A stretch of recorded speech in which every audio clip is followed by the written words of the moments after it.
Nuevamente la Penitenciaría Nacional de la Victoria, cementerio de hombres vivos, volvió a ser noticia y noticia mala, noticia negativa, noticia desagradable este fin de semana, luego de una trifulca, dice, entre dos grupos de reos, que dejó un saldo de por lo menos 3 fallecidos y 9 heridos.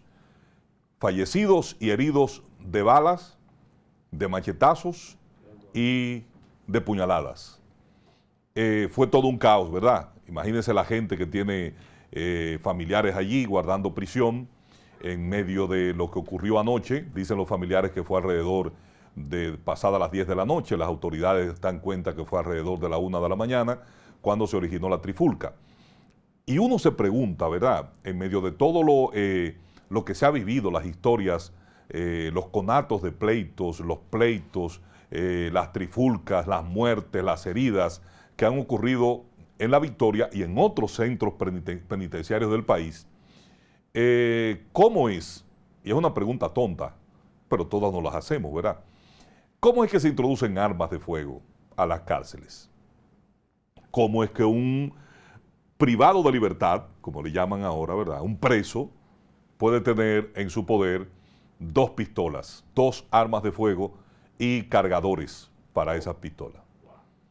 ¿Cómo es posible que los presos, cuando se supone que hay control en las cárceles, que hay supervisión, que hay requisas, pueden tener armas blancas, puñales, machetes? Porque todo lo que se utilizó en esa trifulca ocurrida en La Victoria, repito, con un saldo de por lo menos 3 fallecidos y 9 heridos, armas de fuego, machetes y punzones. ¿Cómo entra todo eso ahí? Claro, igual como entra la droga, igual como entra el alcohol, igual como entra todo, como se trafica en la cárcel de La Victoria. Entonces, cuando ocurren este tipo de cosas, es que la sociedad, todos, miramos hacia La Victoria. Y entonces nos damos cuenta del hacinamiento que se vive allí, de las condiciones en que viven la mayoría de los privados de libertad de La Victoria, que están cumpliendo condenas por los delitos que cometieron, por los hechos reñidos con la ley, por el que fueron condenados, entre muchas otras cosas. Y uno siempre se pregunta, ¿verdad? ¿No tienen control absoluto las autoridades de estos penales, de todo lo que ocurre allí? Bueno, miren las consecuencias, ¿verdad? Donde hay presos que controlan las cárceles, sectores, porque cárceles como La Victoria, que se dividen por sectores, hay presos que controlan cada sector, cada lugar, y son los que se encargan de lo que se trafica allí, lo que se vende, lo que se pasa, lo que no se pasa, y eso evidentemente en connivencia, en coordinación, en negocio, en confabulación con autoridades del penal, porque no puede ser de fuera, no puede ser de fuera, ¿verdad?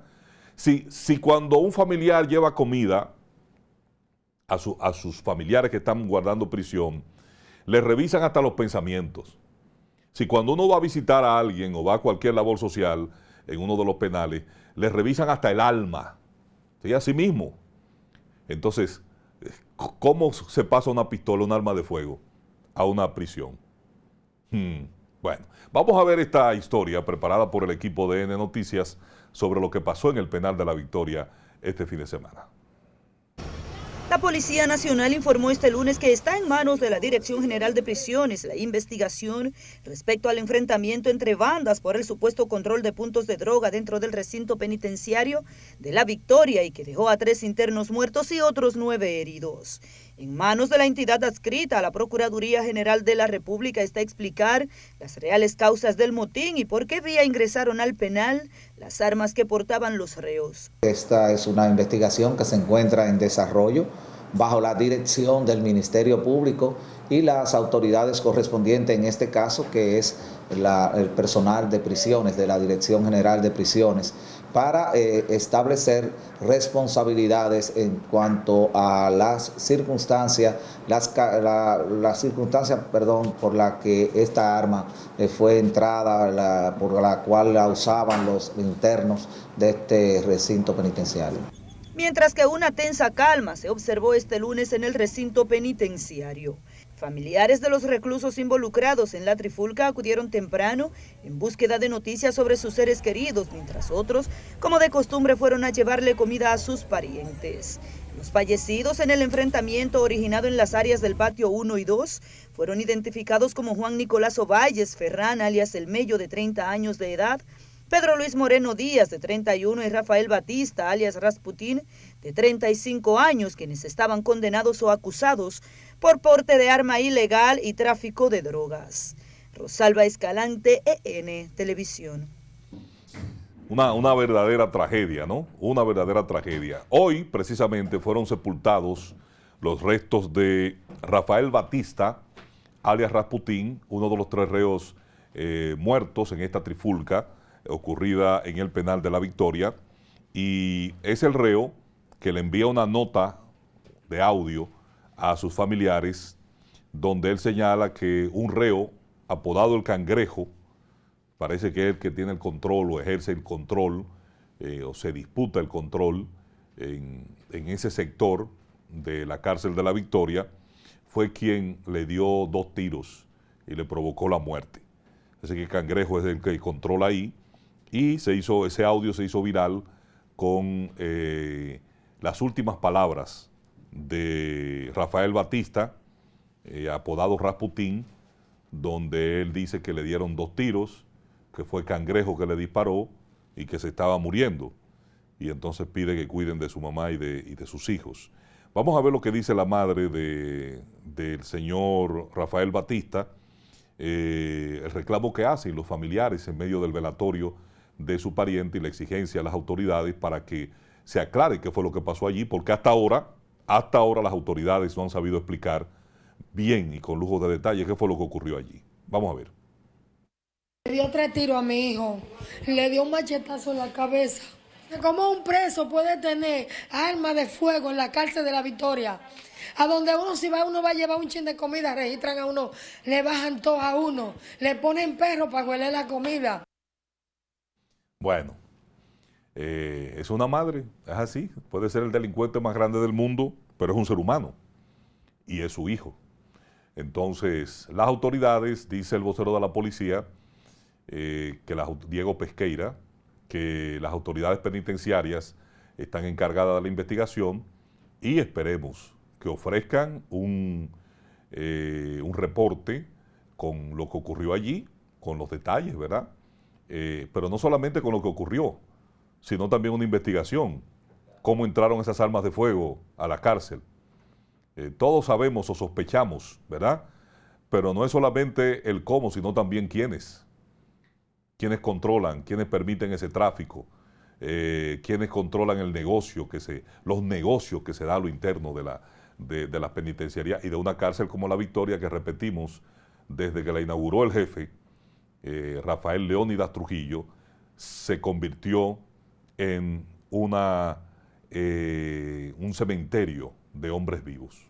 Cementerio de hombres vivos, y que ha visto partir a hombres que cometieron delitos contra la ley, y también se utilizó durante la tiranía y los 12 años de Balaguer para perseguir a jóvenes valiosos, revolucionarios, que perdieron la vida o fueron masacrados y torturados en el penal de La Victoria. Es una historia triste, y en lugar de llamarse La Victoria, debiera llamarse La Derrota. Pero vamos a cambiar de tema y vamos a hablar de algo un poquito más ligero, ¿verdad? Menos sangriento y de menos dolor. El presidente Luis Abinader está en Madrid, España, para participar de la feria turística Fitur, que se celebra de manera presencial en España después del coronavirus y en medio de la pandemia del coronavirus.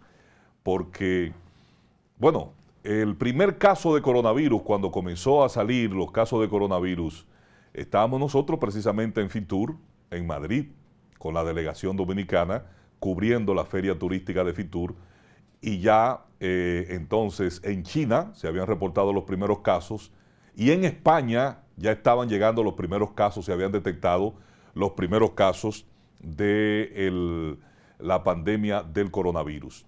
Entonces el presidente Luis Abinader se encuentra en Madrid y comenzó desde hoy con una agenda bien intensa. Ustedes saben que el presidente Abinader es un hombre de trabajo, es un hombre que aprovecha todos los escenarios, que saca partida como buen empresario, ¿verdad? Porque es el origen del presidente Abinader y la formación empresarial, familiar que tiene, de manos de su papá.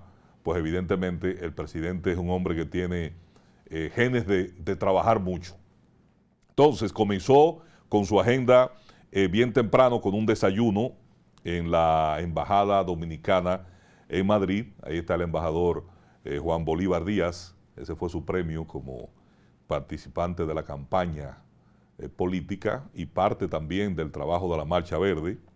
Se lo ganó. El que trabaja debe cobrar por lo que trabaja, ¿o no? Debe ser premiado por su labor.